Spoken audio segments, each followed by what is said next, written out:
দেখো গাইস, কত বড় চাল কুমড়ো আমাকে বাড়ি ফার্স্ট টাইম এসেছে। ও বাবা, अभी मजा आएगा ना भिड़ो। হ্যালো বন্ধুরা, চলে আসছি নতুন একটা ব্লগ নিয়ে। আজকে সকাল সকাল ব্লগটা শুরু করলাম। দেখতেই পাচ্ছ কত সুন্দর সকাল সকাল না, নাজারাটাই অন্যরকম থাকে। তো সকালবেলা আমার বরমশাইকে চাটা দিতে যাচ্ছি। অ্যাকচুয়ালি না, দুই টাইপের চা খাওয়ার মানুষ থাকে। এক তো এসে এরম যে নর্মালি চা খাবে, ঠিক আছে, আর এক টাইপের থাকে আমার মতন, যে চা খালি খালি খাতেই পারে না। মিক্সার বিস্কুট এইসব না থাকলে চা খাওয়ার মানে চা খাওয়ার মতন লাগে না, বুঝছো। তো এইসব দিয়ে আমি পেট পূজা করে সকাল সকাল চলে আসলাম আমার নিজের বাড়ির ক্ষেতে। জানো তো আমাকে অবসেশন নিজের বাড়ির ক্ষেত নিয়ে।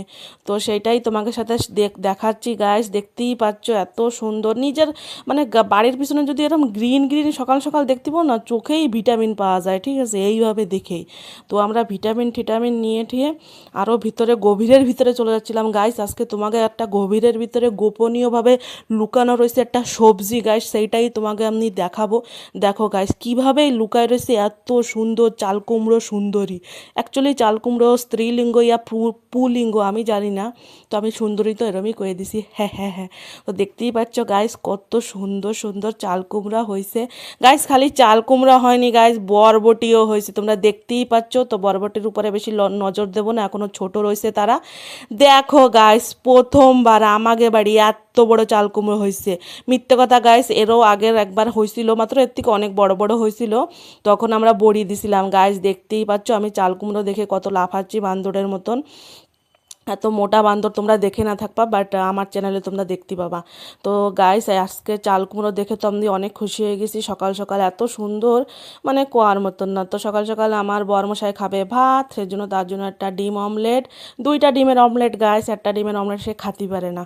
তো এখানে বেগুন ভাজা আর এটা হচ্ছে পটলের ভর্তা। আমাকে বাড়ি এরকম ভর্তা ভর্তি হতেই থাকে।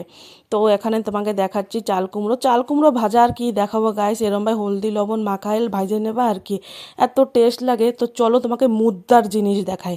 আজকে বানাবো গাইস জয় জগন্নাথ ডালমা বানাবো। আমাকে জগন্নাথ প্রভুরে প্রসাদ দেওয়া হয় না 56 ভোগ, তার ভিতরে একটা ভোগ থাকে ডালমা। ডালমা হচ্ছে উড়িষ্যার ইমোশন। আর হচ্ছে এটা তো উড়িয়াকে ফেভারেট ডিশই, তার সাথে উড়িষ্যার যে বাঙালিরা আছে তাকেও ফেভারেট ডিশ, ঠিক আছে। আমার তো অনেকই ফেভারেট। তো চলো কি করে বানাই আমি সেটা দেখাই। অথেন্টিক যে রেসিপিটা সেইটার মতনই, ঠিক আছে, সেইটার মতনই পুরো প্রায়। অত উড়িয়ারা রান্না করলে বেশি টেস্ট লাগে, ঠিক আছে, উড়িয়া বাড়ি যেটা রান্না হয়। তো আমি ফার্স্টে হরড় ডাল নিছি, আমি হরড় ডাল দিয়ে রান্না করি। এটা হরড় ডাল কান্দুল ডাল যা কয়, ঠিক আছে। আর সবজি যা যা ছিল ফ্রিজে আমি সেইগুলোই নিছি। তোমরা তোমাকে পছন্দ মতন সবজি নিতে পারো গাইস। এগুলো আমার পছন্দ, তো আমি এগুলো নিছি। সজনে ডাঁটা দিলে আরও ভালো লাগে, আর আমার কাছে ছিল না। তো ফার্স্টে তো ডালটারে আমি সেদ্ধ বসা দিয়েছি, একটা সিটি দিয়ে বন্ধ করে রেখে দেবো। একটু আস্তে আস্তে থাকবে ডাল গাইস, বেশি গলাইলে হবে না। তারপরে হলদি লবণ দিয়ে ভালোভাবে সবজিগুলোরে মস্ত করে ভেজে নেবো। ভেজে নিলে না টেস্টটা অনেক ভালো আসে। তো যেইগুলো সবজি একটু কড়ক কড়ক না, একটু হতে টাইম লাগে, তো সেইগুলোরে ফার্স্টে ভেজে নেবো হয়েছে। আর যেইগুলো ফট করে নেতায় যায় সেগুলোর একটু পরেই ভাজবো, যেরকম কি সিম আর বরবটি। সিম আর বরবটি না ভাজলেও হয়, ডাইরেক্ট ডাইলে দিয়ে দিলেও হয়, পরে আমি দিয়ে দিলাম, ভাজে দিলাম আর কি হয়েছে, ভাজলেও হয়। আরে সবাই যে যেরকম রাঁধতে পারো গাইস। তো দেখো গাইস, একটা সিটি দেওয়ার পরে ডাইলের অবস্থা এরম ছিল। তার ভিতরে দিয়ে দিলাম মানে একটা কি কয় রে গামলা ভরে জল। দেওয়ার পরে একটু নাড়িয়ে চাড়িয়ে তোমাকে দেখায় দিলাম ডাইলের অবস্থা। তো এখানে তোমাকে তাহলে লাগতে পারে জলের সাথে ডাল মিশতেছে না, বাট ডালমাটা এরমই হয়ে থাকে, এটা মানে সেদ্ধ হতে হতে মিশে যাবে। তো এখানে এর ভিতরে দিয়ে দিলাম হচ্ছে হলদি, আর তারপরে দিয়ে দেবো যে সবজিগুলো আমরা ফ্রাই করে রাখছিলাম। পুরো মানে একটা 70% আমি সবজিগুলো ফ্রাই করছি, ঠিক আছে গাইজ। আর 30% এর ডালমার ভিতরেই হবে, ডালের ভিতরে হবে। এটা হচ্ছে এত প্রোটিন। তারপরে লবণ দিয়ে দিলাম পরিমাণ মতন। সবজিতে করলাম ভাজার সময় লবণ দিয়েছিলাম, সেইভাবেই তোমরা লবণটা দেবা। তারপরে দিয়ে দেবো কাঁচা আদা, আর দিয়ে দেবো কতগুলো কাঁচা লঙ্কা, আর দিয়ে দেবো হয়েছে, আমি এখানে চিড়ে দিই না, কেন কি আমার ছেলে খাবে, সেজন্য আমি আস্তে আস্তেই দিছি। ফ্লেভার অনেক ভালো আসে গাইজ। তার টমেটোটা কাঁচা টমেটোই দিয়ে দিছি, ফ্রাই করে দিলেও হবে, মানে যে সময় ফোড়নটা দেবো, পর আমি এরমবাই দিয়ে দিছি, ভালো লাগে। তো ফুটতিছে গাইজ, ভালোভাবে ফুটতে দিতে হবে। আর এটা না অনেক প্রোটিন, একবার খাইয়ে দেখো, ভালো, নিজের শরীরের জন্যও ভালো, অনেক ভালো হয়ে থাকে। ডালমাটা হয়েছে বহুত হেলদি। আর আমাকে মহাপ্রভুর প্রসাদ মানে হেলদি দিতে হবেই।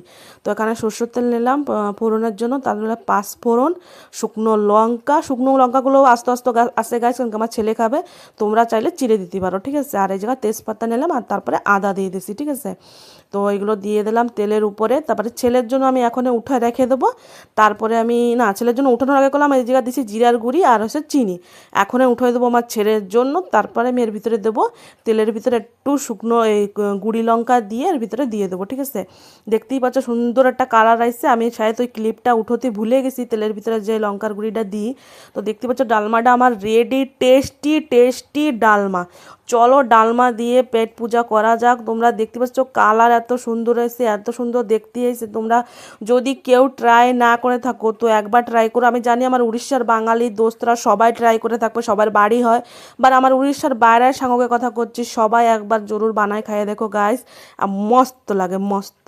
আমার কথা তোমরা শুনতে পারো। তো আমি এখানে খাইয়ে আমি মজা করতেছি, এনজয় করতেছি। তোমরা আমার ভিডিও দেখে এনজয় করো। এনজয় করার সাথে সাথে গাইস একটা লাইক করে আমার পাশে থেকেও সুন্দর সুন্দর কমেন্ট করে আমার কমেন্টস বক্সটা ভরতে ভুলবেন না। আর আমি নেক্সট একটা সুন্দর একটা ভিডিও নিয়ে তোমাদের সাথে দেখা হবে। তো গাইস আমি খাচ্ছি, তোমরা দেখো, লোভ পকায় না।